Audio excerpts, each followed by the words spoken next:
একটা ভাই গত পরশুদিন আমাকে একটা প্রশ্ন করছে যে কালো ছেলেরা কি কারো ভালোবাসা পাওয়ার যোগ্য না, বা যার টাকা নাই সে কি ভালোবাসা পাওয়ার অধিকার রাখে না?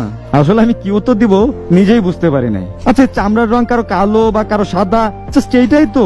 আর এই রং দিয়ে কি মানুষ বিবেচনা করা যায়? যে ভালোবাসা সে তো ভালোবাসবেই ভাই, আর সে কখনো এই কালো সাদা এসব নিয়ে ভাববে না। সে শুধু আপনার মনটা দেখবে, আপনি মানুষ কেমন। আর যার ভালোবাসার না, সে তো এটা নিয়ে ভাববেই। এটা তো স্বাভাবিক, অস্বাভাবিক কিছু না ভাই। আজকে ছেলে কালো বলে তাকে অসম্মান করতেছেন, হেলাফেলা করতেছেন আপনারা।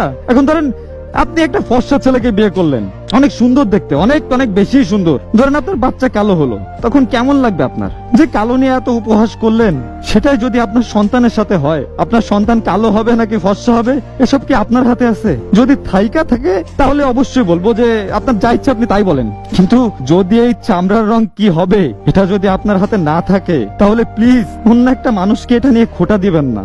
সে নিজের ইচ্ছে কালো হয় নাই, আপনাকেও যে আল্লাহ বানাইছে তাকেও সে আল্লাহ বানাইছে। আল্লাহর সৃষ্টি নিয়ে উপহাস করেন না। আফ্রিকান লোকজনদের কি কেউ ভালোবাসতেছে না? তাদের চামড়ার রং কালো বলে কি তাদের কেউ ভালোবাসে না? এই চামড়ার রঙই কি সবকিছু? আমার তো মনে হয় না। কারণ বয়স 35-40 ক্রস করার পরে আমার মনে হয় না যে এই চামড়ার গ্লেসটা আগের মতো থাকে। একটা টাইমে এই যৌবনকালের রূপ আর তখন থাকে না, চামড়া ঘুচিয়ে যায়। ভাই সাদা চামড়া বা কালো চামড়া দুইটাই একটু কেটে মাটিতে কিছুদিন পুঁতে রাখেন, তো দেখবেন দুইটা চামড়াই একই রকম ভাবে পচে যাবে। এমন না যে সাদাটা আগে পচবে বা কালোটা আগে পচবে, এরকম কিছুই না, বরং দুইটাই একই রকম ভাবে মাটিতে মিশে যাবে। তাহলে এই চামড়ার রং নিয়ে মাতামাতি করা বোকামি ছাড়া আর কিছুই না। ভাই যখন আরেকটা প্রশ্ন করলো যে ভালো ছেলেরা কি কারো ভালোবাসা পাওয়ার যোগ্য না, বা আমরা যারা মন থেকে ভালোবাসি আমরা কি ভালোবাসা পাওয়ার যোগ্য না? আমরা তো টাইম পাস করতে চাই নাই, সারা জীবন পাশে থাকার জন্য ভালোবাসতে চাইছি। তাইলে আমরা কি ভালোবাসা পাওয়ার যোগ্য না?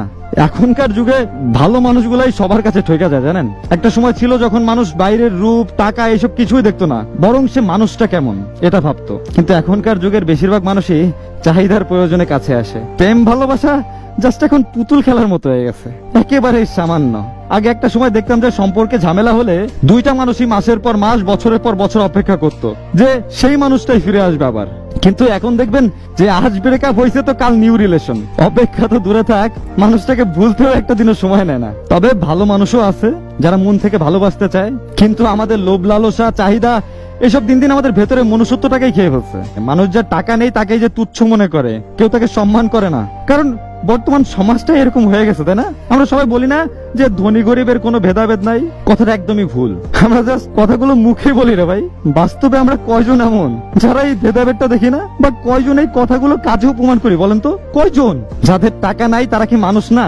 একটা জিনিস আমরা ভাবতে ভুলে গেছি, আমরা যখন মারা যাব বা দুনিয়া থেকে চলে যাব তখন আমাদের সাথে কি যাবে, বা কে কত কোটি টাকা সাথে নিয়ে